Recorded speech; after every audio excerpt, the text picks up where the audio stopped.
Hello and welcome back.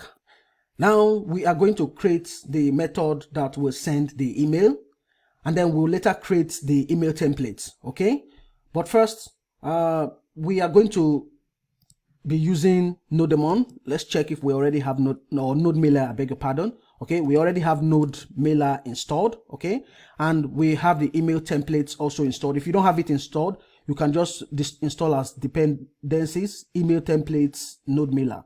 Okay, now I will create a file. You can create it outside, or you can create it inside the queues. I will create it inside the queues. I'll call this mail.transport.ts.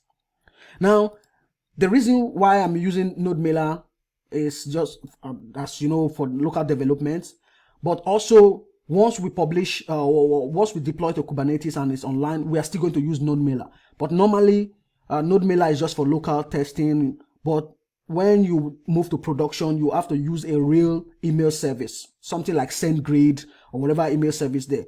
I'm not going to implement anything related to SendGrid because doing the setup, it's kind of a bit tricky sometimes. Okay, so that's why we're going to use NodeMailer both for local development and also when we deploy to Kubernetes, we also use NodeMailer. Okay, it's fine for just testing.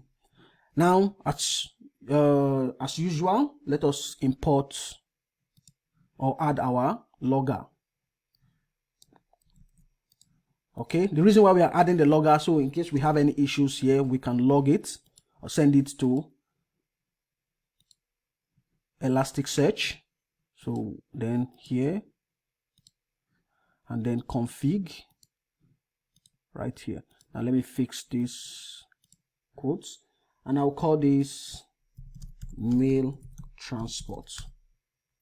Okay, so I'm going to create two methods. The first one is going to be, let me create the development async function. Or let me just call this, okay, async function send email. Okay, send email, and then this will take, it will take in the templates. The template will be of type string. It will take the receiver email, and then it will take in some properties. For now, I think I will just I will leave it out because we have not created. Or let me see.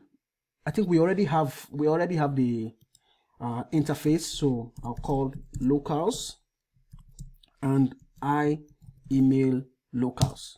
Now, what this email locals contains simply is the properties that we want to add to our email. Okay, like the sender, the app link, app icon, amount. Okay, so this will be used in the different templates. Okay, so the next thing is promise void, because it's not going to return any data. And then here I can do a try catch, and let me go ahead and maybe you can, if you want, you can export it directly from here, or if you don't want to export it from here, you can do export and then you export your function.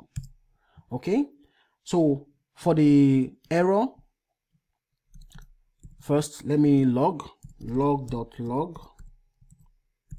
The type is error, and the message, I'll say notification service mail transport development or send email method error. Okay, I'll pass the error object, and then right here, this is where we are going to call the function that will be used to set our email templates. We don't have that right now. Okay, but what I'm going to do is I will just log. I'll say log.info, and I will say email sent successfully. Okay, here I can do a console log. Let me see. For now, we can leave it this way. Okay, we can leave it this way. And then once we set up our email templates, we can then just call this send email inside our consume auth email method. We just call the function here, passing all the required properties, and then we do the same right here as well, passing all the required properties. We are not going to do that yet because we need to create our email templates. Okay, so we stop here. In the next video, we create our email templates.